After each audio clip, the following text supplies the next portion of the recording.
দিনাজপুরে truck motorcycle সংঘর্ষে 2 জন নিহত। মোহাম্মদ সাব্বির হোসেন, চিরির বন্দর, দিনাজপুর প্রতিনিধি।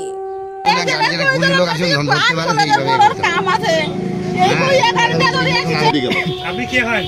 আমি ওর মা হই। আল্লাহ কি হইল আমার মুখটা। দিনাজপুর সদর উপজেলায় ট্রাক ও মোটরসাইকেল মুখোমুখি সংঘর্ষে 2 জন নিহত হয়েছে। আজ রোববার সন্ধ্যায় দিনাজপুর গোবিন্দগঞ্জ আঞ্চলিক মহাসড়কের সদর উপজেলার শশরা ইউনিয়নের জালিয়াপাড়ায় এই দুর্ঘটনা ঘটে। দুর্ঘটনায় নিহত 2 জন হলেন দিনাজপুর শহরের নয়নপুর এলাকার জুলফিকার আলী ভুট্টুর ছেলে রিফাত ইমন ও একই এলাকার কামরুজ্জামান বাবলুর ছেলে এন্তাজুল হক সোহাগ।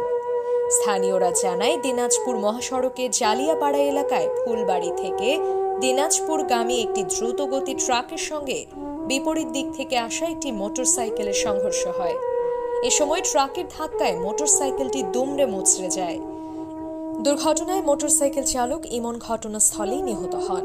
পরে স্থানীয়রা মোটরসাইকেলের পেছনে থাকা অপর আরোহীকে গুরুতর আহত অবস্থায় উদ্ধার করে দিনাজপুর মেডিকেল কলেজ হাসপাতালে পাঠান। সেখানে চিকিৎসাধীন অবস্থায় সোহাগ মারা যান।